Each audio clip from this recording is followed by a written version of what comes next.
When you're adding a new color for this wrap, after a brioche section with the main color and contrast color, break both the main color and contrast color, leaving a tail of yarn. We're going to do the reverse stockinette stripe using accent color.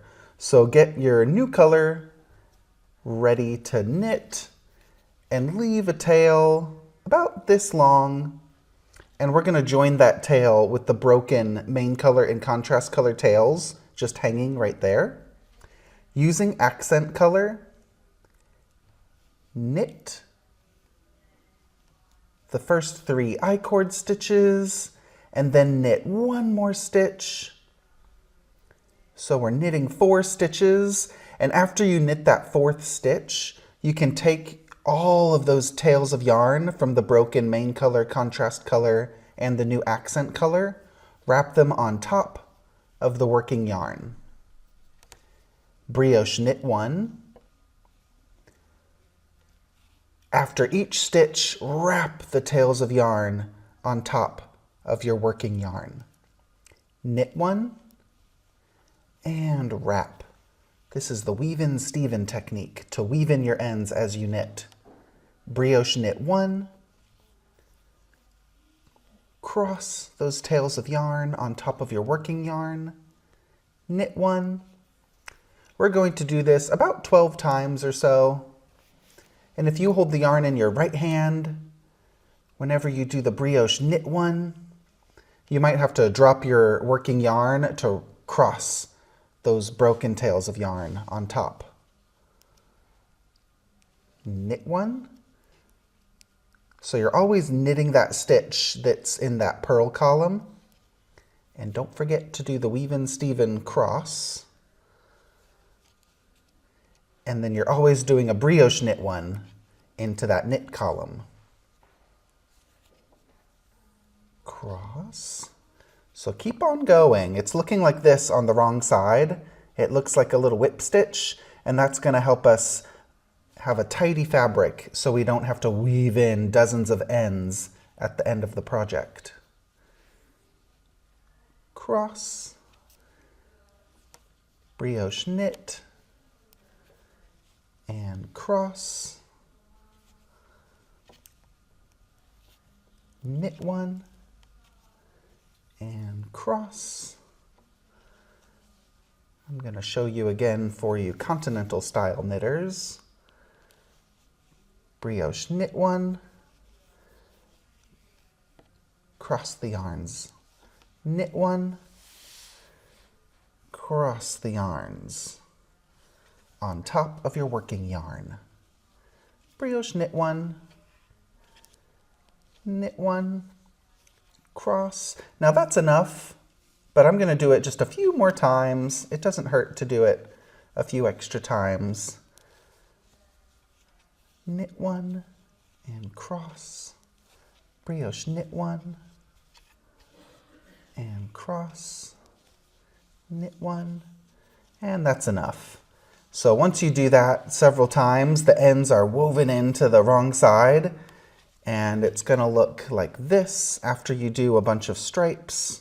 So you will see it a bit. If you don't want to do it with all 3 strands, you could do it with just 1 or 2 of the strands, and then with the other strand you could actually weave it in later if you want. But I like to do it with all 3 so that it's nice and tidy as you knit, and you don't have to sew in any ends as you work with dozens of fun colors for this project. And once you're done, later you can just snip the yarn. Not too close to the fabric, but about right here. You can snip the yarn with some scissors, about right there, and then that'll keep it very tidy as you knit. So keep on going with the rest of this row using your accent color.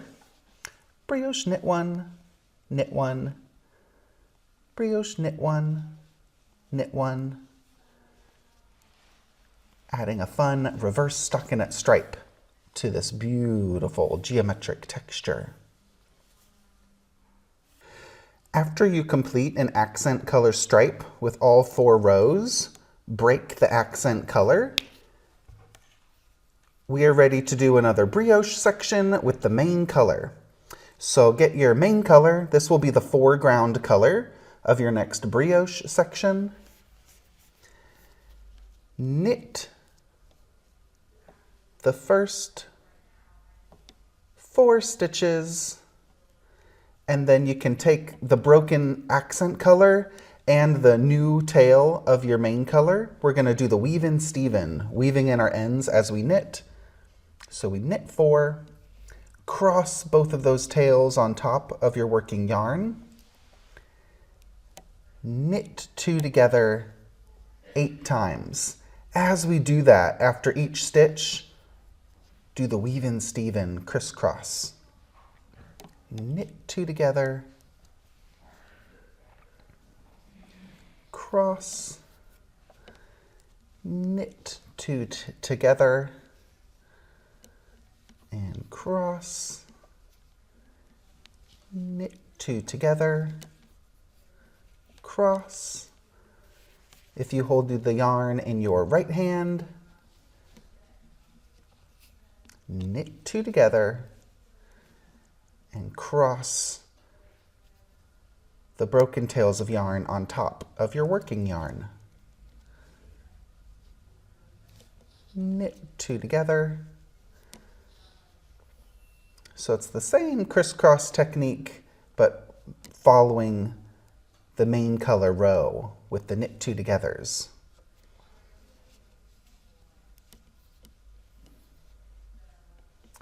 So we have the first 4 stitches and then knit 2 together 1, 2, 3, 4, 5, 6, 7 times. This is the 8th time. Knit 2 together and cross. Now we're going to knit 1, make 1 16 times. Keep on doing that Weavin Stephen cross after the knit stitches. So knit 1,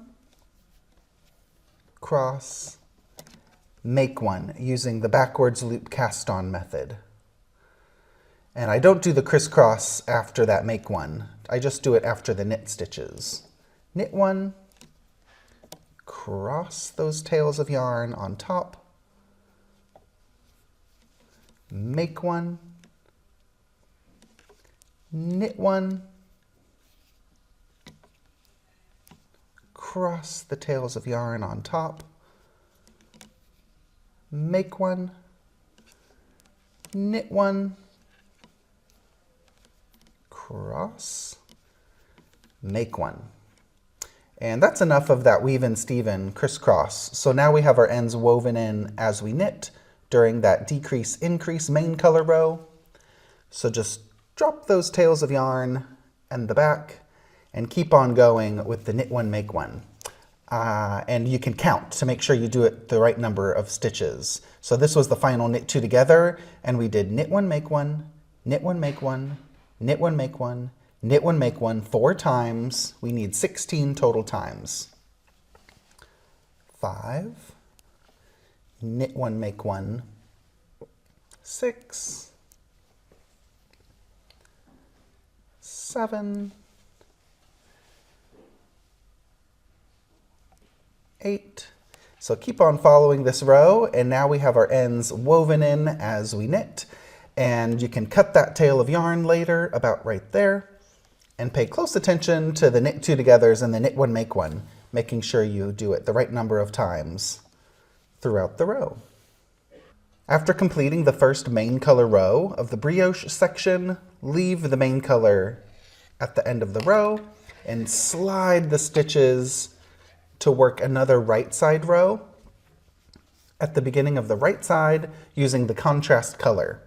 I'm using 2 strands of lace weight mohair as my contrast color, one from the inside and one from the outside of the ball.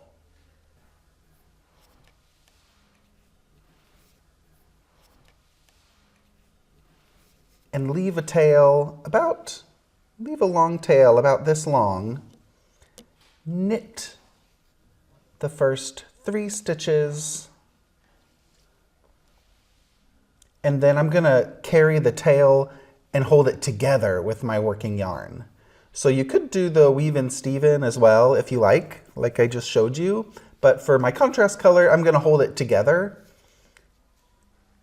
and purl that 4th stitch, and then slip one with the yarn over, purl one. I'm holding that broken, or I'm holding the beginning tail of my yarn together with my working yarn, holding them double. Slip one with the yarn over, purl one. Slip one with the yarn over, purl one. If you hold the yarn in your right hand, you just purled one.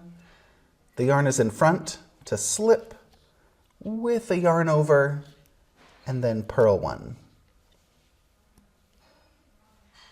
Slip with a yarn over and purl one. Once you do that about 5 or 6 times, slip with a yarn over, purl one. Then you can drop that. Well, you'll be running out of it too. And also whenever you get close to running out of it, then you can just drop it. And doing it 4 or 5 times is enough. So drop that tail of yarn from your contrast color, and then keep on going with the slip one yarn over, and then purl one. So I dropped that tail of yarn after I did a purl stitch. And then keep on going, slip one with the yarn over, purl one, and that's how I worked in my contrast color. And it's a little bit thicker here for those first stitches, and that was working in that tail in a knitting or purling fashion instead of that Weavin' Stephen crisscross. And I do that just to mix it up so that there's not always these thick whip stitch effects on the wrong side. So this is another way to weave in your ends as you knit by holding the tail together. And just make sure that when you reach these stitches again, that this is 1 stitch, and then that slipped stitch with the yarn over, that counts as 1 stitch. You'll be purling those together on the next row, that yarn over and the main color stitch. And then here's 1 stitch. This is the stitch with the yarn over. So just make sure if you're holding it double, like I just showed you, that you don't split the strands later. Those count as 1 stitch, counts as 1 stitch, 1 stitch. And those are the tips for weaving in your ends as you knit. And if you follow those for all of the stripes, you should only have to weave in your strand of yarn at the very beginning of the project and at the very end. So you should only have to weave in a couple ends once you finish your project, because as you go, all of these new colors are trapped into the fabric as you knit. They're ready just to be snipped and then continue with the rest of your stripes. Slip one with the yarn over, purl one. Slip one with the yarn over, purl one. Slip one with the yarn over. When you're doing the purl one, sometimes you'll be doing it into those make one increases. If those happen to fall off the needle accidentally, don't worry.